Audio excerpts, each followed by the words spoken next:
Mis queridos hermanos, quiero comenzar con una pregunta. ¿Cuál sería su reacción en este momento si un abogado le habla y le informa que hay un pariente cercano suyo que acaba de fallecer y le hereda 1 millón de lempiras y muchas propiedades? Pero, espere, 1 hora más tarde, este mismo abogado le llama de nuevo y le dice que se equivocó en la cifra y se equivocó por un cero.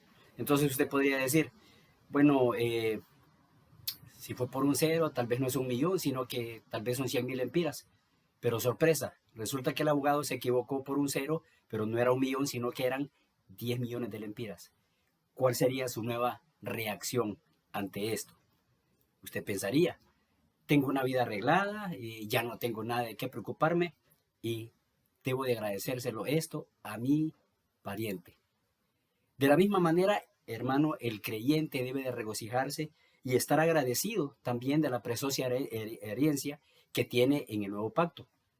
La herencia de los santos en luz que tenemos en Cristo tiene un precio, el precio de su sangre, es decir, su propia vida, estableciendo el nuevo pacto.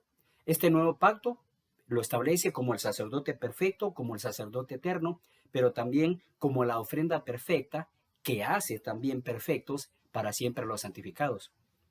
Usted y yo tenemos tanto que agradecer al permanecer y al pertenecer a este nuevo y mejor pacto. En esta ocasión, mi querido hermano y hermana, yo deseo compartir con usted acerca de el libro de Hebreos, siempre en el capítulo 8, de los versículos 7 al 12. Hebreos 8, versículos 7 al 12. Pero vamos a refrescar ahorita un poquito lo que vimos en el capítulo 7 para que podamos conectar la idea de lo que vamos a predicar el día de hoy. Primero, en el capítulo 7 observamos las evidencias que ponen de manifiesto la superioridad del sacerdocio de Cristo sobre el antiguo pacto o el antiguo orden, si usted quiere llamarle así. Y esto es un claro contraste sobre el sacerdocio en sí mismo, pero en términos generales. Ahora, en el capítulo 8 se consideran los aspectos fundamentales de todo sacerdocio. En primer lugar, que tenga un santuario donde ofrecer los sacrificios. Y en segundo lugar, que esas ofrendas estén relacionadas con un pacto conforme al que se efectúan. Basados ahora en estos dos aspectos, se demuestra entonces la superioridad de Cristo. Primeramente, en cuanto a la supremacía absoluta del santuario actual sobre el antiguo. Y segundo, que ahora se enfatiza la superioridad del nuevo pacto con el antiguo. Ahora, con esta argumentación, nosotros vamos a establecer 3 elementos que superan en todo el antiguo orden sacerdotal. El primero es que es un sacrificio superior. El segundo, que es un santuario superior. Y en tercer lugar, nosotros vamos a ver que es un pacto superior. Entonces, nosotros ya vimos que el expositor anterior predicó del capítulo 8 de los versículos 1 al 6 y yo compartiré con ustedes de los versículos 7 al 12. En estos versículos, el autor o el escritor de la carta acude a un extenso pasaje de la profecía de Jeremías donde se establecen los principios fundamentales del nuevo pacto dirigido a la casa de Israel y de Judá. Sin embargo, en el Nuevo Testamento, nosotros vamos a ver que él relaciona a la iglesia con el nuevo pacto, permitiendo a los creyentes de esta dispensación el disfrute de las bendiciones del mismo, sin que ello suponga sustituir a la iglesia con Israel.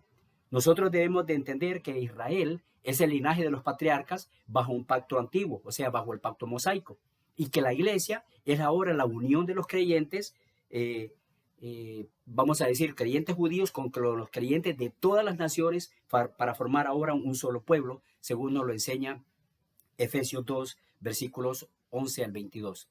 Usted y yo debemos y tenemos que estar agradecidos por permanecer y también pertenecer a este pacto que nos da tantos beneficios y tantas ventajas que nunca hubiéramos tenido si la sangre de Cristo no nos hubiera acercado a Dios. Por esta razón yo quiero compartir con usted 3 principios fundamentales del reemplazo de un antiguo a un nuevo y superior pacto. Repito una vez más, 3 principios fundamentales del reemplazo de un antiguo a un nuevo y superior pacto. Y para comenzar, una de las características del escritor es la de citar extensos pasajes del Antiguo Testamento. El escritor de Hebreos cita pasajes de Salmo 8, de Salmo 40, de Salmo 95, de Salmo 110. Sin embargo, Cuando el escritor cita ahora Jeremías 31, 31 al 34, en este presente contexto que vamos a ver, es para demostrar ahora su punto de que Dios ha revelado el reemplazo del antiguo pacto por uno nuevo. Veamos entonces el primer principio fundamental. El antiguo pacto tenía un carácter de reproche para Israel. El antiguo pacto tenía un carácter de reproche para Israel. Y esto lo vamos a encontrar de los versículos 7 y 8a. Lea juntamente conmigo. Porque si aquel primero hubiera sido sin defecto, ciertamente no se hubiera procurado lugar para el segundo, porque reprendiéndolos dice, vamos a quedarnos ahí, porque si aquel primero hubiera sido sin defecto. En el versículo 7 nosotros vamos a ver una frase condicional. El argumento de esta frase demanda una respuesta incluida.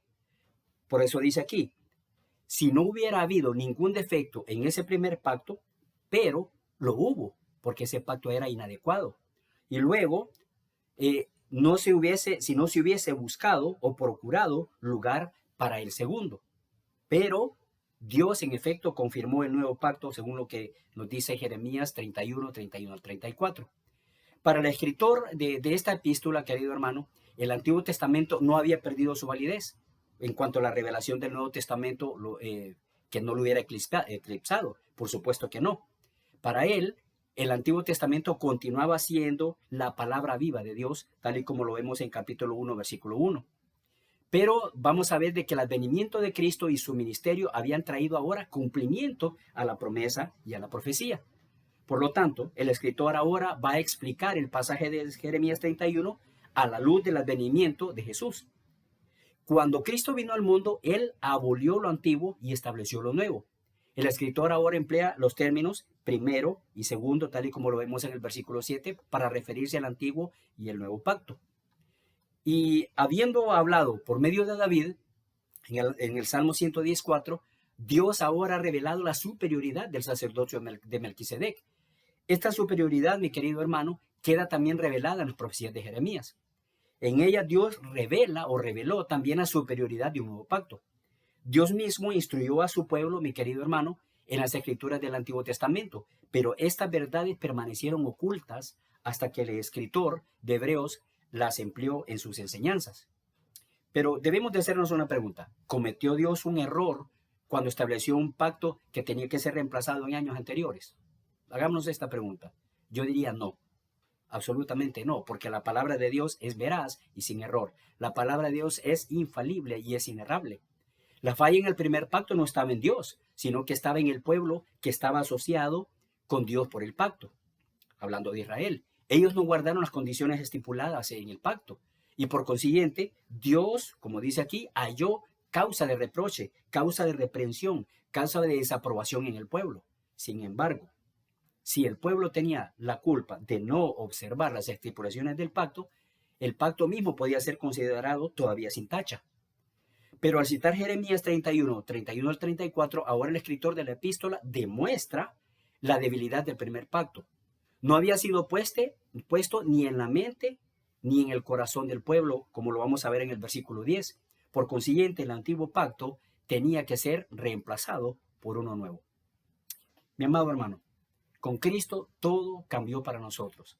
Ya no hay reproches para nosotros, ya no hay desaprobación, ya no hay condenación.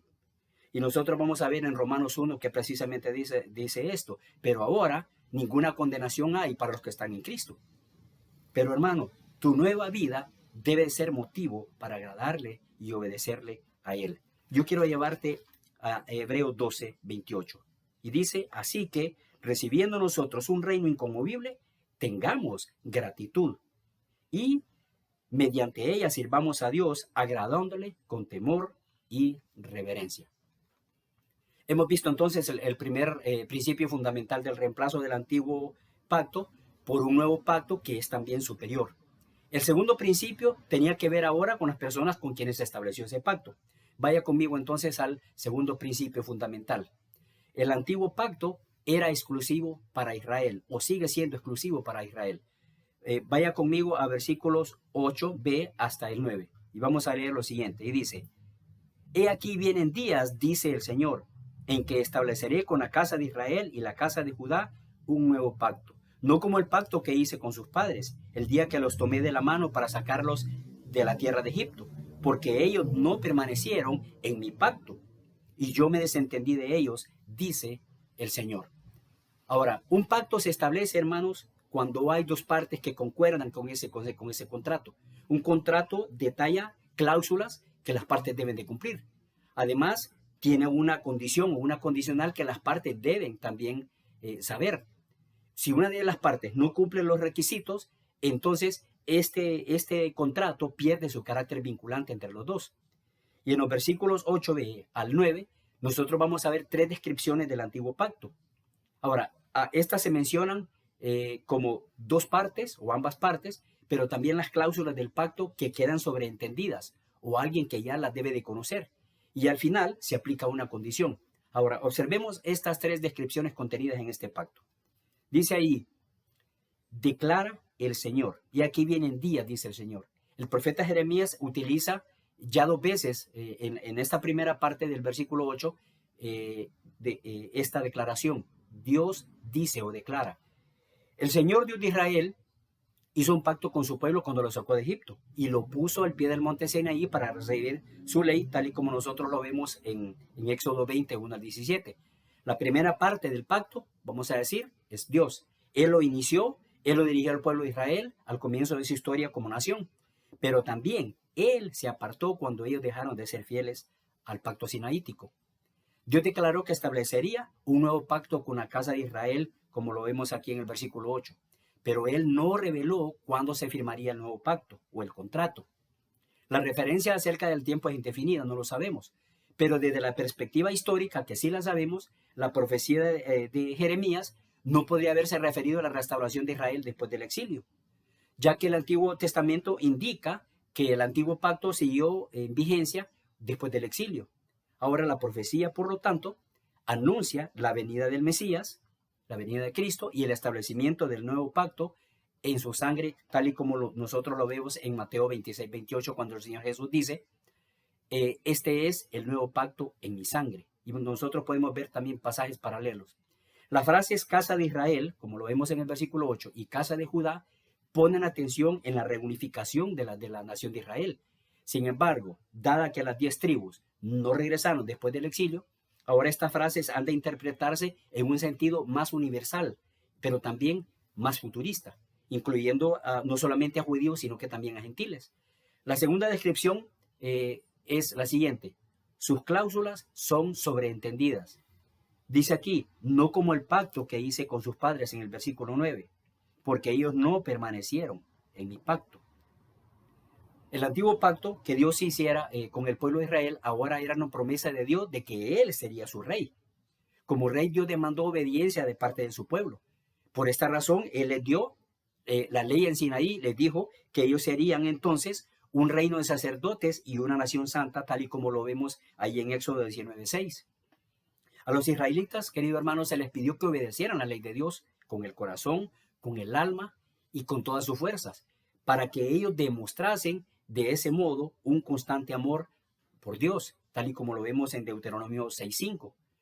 Pero ellos escucharon, ellos entendieron los mandatos de Dios, pero fueron negligentes en la obediencia. La ley siguió siendo externa, ya que no estaba escrita en sus corazones, no estaba puesta en sus mentes. En consecuencia, ellos rehusaron permanecer fieles al pacto. Vamos a ver ahora la tercera descripción de este antiguo pacto establecido para Israel. Contiene una condición aplicada. Contiene una condición aplicada. La respuesta de Dios a los israelitas rebeldes consistió precisamente en darles la espalda. La relación entre Dios y su pueblo había sido al comienzo muy buena, porque Dios dice, yo los tomé el día que los tomé de la mano para sacarlos de la tierra de Egipto. ¿Qué es lo que quería Dios? Que su pueblo caminase con él de la mano en una total seguridad y confianza. Pero cuando los israelitas decidieron tomar su propio camino o caminar por su cuenta, desobedecer la ley de Dios y no escuchar la voz que Él los llamaba hacia Él, entonces Dios simple y sencillamente se desentendió de ellos. Es decir, Dios los ignoró, Dios los dejó actuar según su obstinada voluntad. En vez de demostrar un cuidado tierno y amoroso como lo había hecho antes por su pueblo del pacto, ahora Dios tomó una actitud de desapego por estos obstinados quebrantadores del pacto. Al apartarse de ellos, Dios deja bien claro entonces, queridos hermanos, que llegaría el tiempo de hacer un nuevo pacto. Ahora Él continúa, aunque Él continúe siendo también el Dios del pacto. Yo quiero preguntarle algo, mi querido hermano. ¿Se imagina usted vivir en esos tiempos en que la ley de Dios no estaba escrita en los corazones del pueblo y en las mentes de ellos? Qué difícil era poder obedecer al Señor bajo esas circunstancias. Pero le hago otra pregunta. ¿Está usted agradecido de vivir en un tiempo y circunstancias diferentes? ¿Cómo está mostrando usted ese agradecimiento? Las cosas ahora son diferentes, pero ¿sabe algo? Las responsabilidades hacia quien nos salvó siguen siendo iguales, siguen siendo las mismas. Dios desea de nosotros que tengamos una total entrega de nuestro ser, de nuestro espíritu, de nuestra alma y nuestro cuerpo, tal y como lo expresa Romanos 1, 12, 1 y 2. El segundo principio fundamental de reemplazo del antiguo pacto con uno nuevo que también es superior, ponía en exclusividad a Israel. Pero ahora el tercer principio pone la atención de Dios hacia toda la humanidad. Entonces, el tercer principio para el reemplazo de un pacto antiguo por uno nuevo y que es superior, es que el nuevo pacto es establecido para todo hombre. Esto lo vemos establecido ahí precisamente en los versículos 10 al 12. Vamos al versículo 10. Por lo cual, este es el pacto que haré con la casa de Israel. Después de aquellos días, dice el Señor, pondré mis leyes en la mente de ellos y sobre su corazón las escribiré y seré a ellos por Dios y ellos me serán a mí por pueblo. La descripción del nuevo pacto ahora aquí, hermanos, es positiva. ¿Por qué digo esto? Porque las cláusulas ya no están sobreentendidas, sino que ahora están claramente declaradas en forma de 4 promesas que nosotros vamos a ver establecidos en el versículo 6, donde dice aquí, un mejor ministerio que es el suyo, es el de Cristo, un mediador de un mejor pacto, pero también aquí dice, establecido sobre mejores promesas. Ahora, observemos 4 verbos de los versículos 10 al 12 que nos hablan precisamente de esas promesas. Pondré mis leyes, seré su Dios, todos me conocerán y no me acordaré más de sus pecados. Ahora, vayamos a la primera promesa. Una ley escrita en mentes y corazones, según nos dice el versículo 10a, como lo leímos.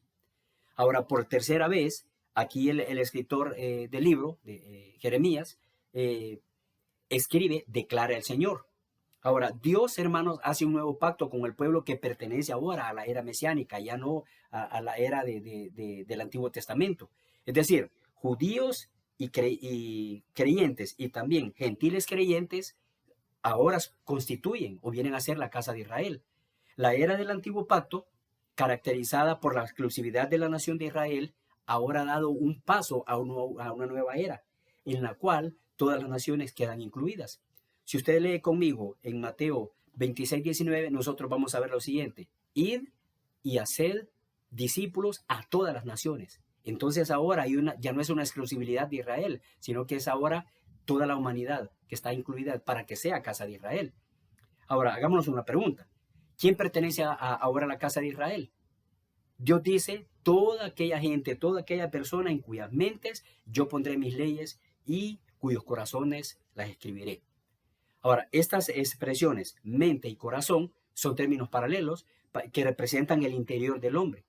El pueblo de Dios, hermanos, experimenta el poder de la penetrante palabra de Dios, de modo tal que esta ley llega a ser parte de su conciencia, como nosotros lo vemos ahí en Hebreo 4:12, donde nos habla no solamente de que es viva y eficaz, sino que también es cortante, sino que también que penetra, ¿verdad?, hasta lo más profundo de la persona. Entonces, esa conciencia está dirigida hacia la ley de Dios. Y del mismo modo en que una brújula apunta hacia el norte está hacia acá, invariablemente entonces apuntará siempre para allá. Ahora, veamos la segunda promesa. Pero antes de esto le hago una pregunta. ¿Está la palabra de Dios escrita en su mente y en su corazón? Veamos la segunda promesa. Un Dios del pacto. Vaya conmigo a la parte B del versículo 10. Y sobre su corazón las escribiré y seré a ellos por Dios y ellos a mí por pueblo. Y seré a ellos por Dios. A lo largo de la escritura nosotros vamos a encontrar, hermanos, un mensaje que es recurrente de Dios. Y este mensaje es para su pueblo. La promesa es, yo seré su Dios y ellos mi pueblo. Nosotros podemos ver ejemplos ahí en Éxodo 6:7, podemos ver ejemplos en Levítico 26:12, en Jeremías 7:23, Y también en el Nuevo Testamento vamos a ver en 2 Corintios 6:16 la misma expresión. Ahora, Dios quería hacer de la nación de Israel su pueblo especial. Él dice que iba a ser su posesión más atesorada. Sin embargo, Israel podía perder su posición de favorita si el pueblo rehusaba obedecer a Dios o la ley de Dios. Ahora, el pacto estipulaba que el pueblo de Dios debía vivir en plena obediencia. Pero en este tiempo del Nuevo Testamento, Dios también se dirige a los creyentes en Cristo y les da la misma promesa del pacto. Yo seré vuestro Dios y vosotros seréis mi pueblo. En este nuevo pacto, ahora Dios está inseparablemente unido a su pueblo porque la ley de Dios ahora está escrita en sus corazones. Ahora Él se comunica con su pueblo a través de la palabra, de esta que estamos leyendo ahorita, y también ahora el pueblo puede comunicarse con Dios a través de la oración. Él nos alienta entonces para que nosotros nos podamos acercar al trono de la gracia con confianza, como lo vemos escrito ahí en Hebreos 4:16. Y Él quiere, hermanos, que nosotros nos dirijamos a Él como su Padre, porque nosotros somos sus hijos, ¿verdad? Pero yo quiero preguntarle algo. ¿Puede usted con plena convicción decir que Dios es su Padre y que usted es su Hijo? Veamos la tercera promesa. Un conocimiento universal de Dios. Un conocimiento universal de Dios. Versículo 11. Ninguno enseñará a su prójimo, ni ninguno a su hermano, diciendo, conoce al Señor, porque todos me conocerán, desde el menor hasta el mayor de ellos. Ahora, esta promesa también procede de las anteriores. El conocimiento de Dios era universal. ¿Por qué? Porque la revelación de Dios antes venía poco a poco, por medio de los profetas, ¿verdad? En muchas ocasiones y en diversas maneras, como lo vemos en Hebreos 1:1. Pero en esta ocasión también el libro de la ley está también en el corazón y en la mente del pueblo, ¿verdad? Nosotros podemos decir algo, hermanos. ¿Qué diferencia hay en los tiempos del Nuevo Testamento? El conocimiento del Señor, hermanos, será universal y cubrirá la tierra como las aguas cubren la mar, según nosotros lo vemos en Isaías 11:9. La necesidad de enseñanza individual, hermanos, va a desaparecer, ya que todos los hombres conocerán al Señor. Todos llenos de conocimiento de Dios, y hasta los nuevos podemos decir en la fe que ellos pueden y están equipados para dar testimonio de Dios. Todos aquellos hermanos que tienen la ley de Dios en su corazón y en su mente también pueden reconocer la gracia y la misericordia de Dios. Y vamos a ver entonces la última promesa, el perdón completo de pecados. Dice el versículo 12, porque seré propicio a sus injusticias y nunca más me acordaré de sus pecados y de sus iniquidades. Hermanos, cuando Dios perdona el pecado, lo hace no volviendo a acordarse nunca más del pecado del hombre. Esto significa que una vez perdonado, el hombre es como Adán y como Eva en el jardín del Edén, en el paraíso, sin pecado. El hombre que es perdonado por Dios es aceptado como que si nunca hubiese cometido pecado alguno. Y mire lo que dice Dios, nunca más me acordaré de sus iniquidades o de sus pecados. Dios otorga, hermanos, estas bendiciones en el nombre de su Hijo. Y su Hijo, tal y como le dice aquí, dice que es el mediador del nuevo pacto. Este nuevo pacto, hermanos, establecido por medio de la muerte de Jesús en la cruz, ahora para nosotros es la garantía que nosotros tenemos de que nuestros pecados han sido perdonados y olvidados por Dios. Yo quiero preguntar lo siguiente. ¿Está plenamente convencido de que sus pecados pasados, presentes y futuros han sido completamente perdonados en la cruz del Calvario? Si es así, hermano, ¿a qué está dispuesto usted a ofrecerle a aquel que murió para perdonar su pecado y para darle vida eterna? El reemplazo del antiguo pacto por el nuevo pacto al cual nosotros pertenecemos y permanecemos en él, debe de llevarnos a nosotros a tener una vida enfocada en Dios, una vida que le agrade, una vida que le exalte, una vida que le glorifique solamente a Él. Pero también debe de ser una vida, hermanos, que rebose de gratitud y de amor por todo lo recibido, aún sin merecerlo. Recordemos que este pacto ha sido establecido en la muerte de Cristo, quien nos amó y se entregó a sí mismo por nosotros. Y la gloria solamente debe de ser para Él por toda la eternidad. Vivamos entonces agradecidos y comprometidos bajo los beneficios y las ventajas de este maravilloso y superior nuevo pacto. Bendiciones.